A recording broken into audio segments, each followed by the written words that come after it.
20:20. निर्गम 20:20. वचन काढूया आपण. निर्गम याचा 20वा अध्याय आणि 20वं वचन. मोशेने लोकांना सांगितले, भिवू नका, कारण तुमची परीक्षा करावी आणि त्याचे भय तुमच्या डोळ्यापुढे राहावे, म्हणून तुम्ही पाप करू नये यासाठी देव आला आहे. आमेन आमेन. वचन काय सांगत आहे बघा. तेव्हा मोशे लोकांना म्हणाला, भिवू नका, कारण तुमची परीक्षा पाहावी आणि त्याचे भय तुमच्या मनात राहून तुम्ही पाप करू नये यासाठी देव आला आहे. आमेन. वचन आपल्याला सांगत आहे की तुमची परीक्षा पहावी यासाठी. आता वचन पहिलं जे 18वं वचन आहे, 19 वचन जर आपण वाचलं बघा. मेघ गर्जना होत आहे, विजा चमकत आहे, करण्याचा नाद होत आहे आणि पर्वतातून धूर चढत आहे. असे सर्व लोकांच्या दृष्टीस पडले आणि हे पाहून त्यांचा थरकाप झाला व ते दूर उभे राहिले आणि मोशेला म्हणाले, आमच्याशी तूच बोल, म्हणजे आम्ही ऐकू. देव आमच्याशी न बोलो, तो बोलला तर आम्ही मरू. बघा, हे 2 वचन आणि त्याच्यानंतर 20वं वचन देखील आपल्याला काय सांगत आहे. एखाद्या वेळेस आपल्याला परिस्थिती येते, त्यातून काहीतरी देवाला शिकवायचं असतं आपल्याला. अनेक वेळेला आपण चोरी करतो किंवा आपल्याकडून काहीतरी पाप घडतं किंवा खून मारामारी, डोक्यात थोडासा जरी कोणी काय बोललं की लगेच पटकन आपल्याला राग येतो आणि ते आपल्याला समजायला पण म्हणजे कळत नाही की आपण काय करायला लागलो. आणि तो पश्चाताप आपण कधी करतो, ज्या वेळेला आपल्याला पुढे जाऊन त्याचा त्रास सहन करावा लागतो आणि ते पाप आपल्याला सहन म्हणजे एकंदरीत आपल्याकडून ते घडवून आणलं जातं की देवाला देखील समजवायचं असतं की आपल्याला की बाबा माझी भीती तुम्हाला असावी कायम. म्हणूनच ह्या परिस्थिती आपल्यावरती आलेल्या असतात. त्यावेळेला आपण म्हणतो की आम्ही प्रार्थनेमध्ये आहे तरी देखील आमच्याकडून ह्या गोष्टी घडल्या कशा. पण आपण 1 वेळा 2 वेळा केलेली जी पापं असतात किंवा गोष्टी आपल्या घडत असतात, पण देवाला आपल्याला सांगायचं असतं की ह्यातून तुम्हाला पुढे जाऊन काहीतरी बाबा मी पश्चाताप करावा की बाबा ह्या गोष्टी मी करू नये. आणि त्या जर केल्या तर पुढे जाऊन त्याचा पश्चाताप किती मोठा करावा लागत असतो. ह्या पाप जी आपल्याकडून घडलेली असतात, अचानक अजाणतेपणानं झालेली असतात, त्यामुळे सांगत आहेत की ही मेघगर्जना होत आहे, विजा चमकत आहे, देव त्यांच्या सोबत आहे, तरी देखील ह्या गोष्टी त्यांच्या सोबत घडत आहेत की त्यांना देवाची भीती, त्यांना देवाचं भय असावं म्हणून.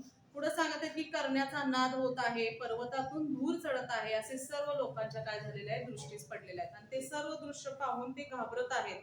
आज आपण जीवन जगत असताना अनेक गोष्टी आपल्यामध्ये घडत असतात, अचानकपणे घडत असतात आणि त्यावेळेला आपल्याला देखील असं वाटतं की बाबा या गोष्टी म्हणजे घडत आहेत, नेमका घडा लागलेल्या गोष्टी आहेत, तर त्याचा देवाशी म्हणजे देव आपल्या सोबत आहे तरी देखील आपल्या बरोबर या गोष्टी घडत आहेत असं आपल्याला वाटत असतं.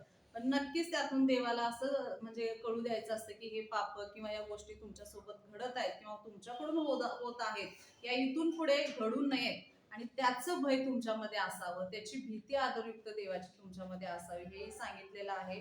ते मोशेलाच म्हणत आहे की आता तू बोल, म्हणजे आम्ही ऐकू. देव आमच्याशी न बोलो, तो बोलला तर आम्ही मरू. म्हणजे देवाची तिथं आदरयुक्त त्यांना भीती झालेली आहे की तूच आमच्याशी बोल म्हणत आहेत. आम्ही बोलू शकणार नाहीये देवाशी की आमच्याकडून काही पाप झाले असते तर त्याचा आम्हाला काहीतरी पश्चातापूर्वक म्हणजे काहीतरी गोष्टी आमच्याकडून घडतील, असंही ते भीती मनामध्ये घेत आहेत.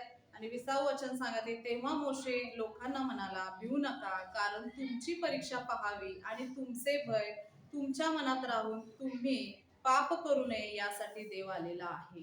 प्रत्येक वेळेला आपण काही गोष्टी करत असताना देवाचं एक भय आपल्यामध्ये मनामध्ये असणं गरजेचं आहे. हे करू की नको, आणि जर केलं तर पुढे जाऊन त्याचं काय होणार आहे याचंही भय आपल्याला असणं गरजेचं आहे. आज आपण म्हणतोय की चला कुठं देवाला आता दिसणार आहे, एखादी गोष्ट करूनच टाकूया. आपण करतोय, आपण जाऊन करतोय किंवा अजाणतेपणानं किंवा आपण ठरवून देखील केलेल्या काही गोष्टी असतात. चाडी सांगणं किंवा लबाडी करणं, खोटं बोलणं, काहीतरी चोरी करणं, ह्या गोष्टी आपण एखाद्या वेळेस करत असतो.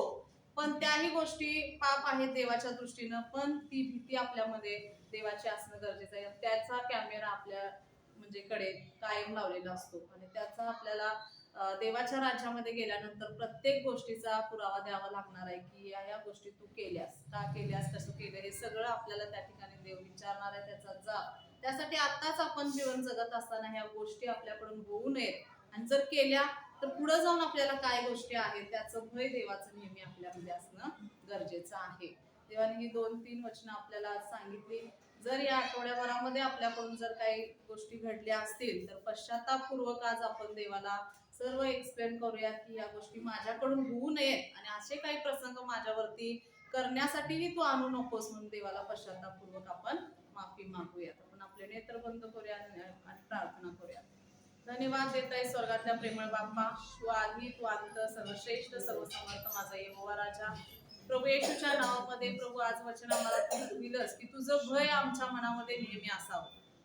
होय राजा, आमच्याकडून अनेक गोष्टी होत असतात, अजाणतेपणानं होत असतात किंवा ठरवून केलेल्या असतील माझ्या राजा, पण आतापासून ते आमच्याकडून होऊ नयेत असं तू आम्हाला तुझ्यासारखं पवित्र शुद्ध असं कर. आज तुझं या मेझामध्ये आम्ही प्रभू सामील होत असताना या भाकरी आणि शरीर तुझं खात असताना माया राजा येशू, त्यातनं आम्हाला सगळ्या गोष्टीचा ज्ञान पुरवठा कर आणि तुझ्यासारखं शुद्ध पवित्र कर. येशूच्या नावात तू करतोयस म्हणून आभार आणि धन्यवाद देत आहे. सर्व आदर, सर्व महिमा आणि गौरव प्रार्थना तुझा पुत्र येशू माझ्या उद्धारक आणि तारणाऱ्याच्या नावाने मागते. आमेन. आमेन. ज्यांनी पश्चाताप केलेला आहे ते आपल्या जागेवरती उपस्थित राहतील. ज्या रात्री प्रवेश धरून दिला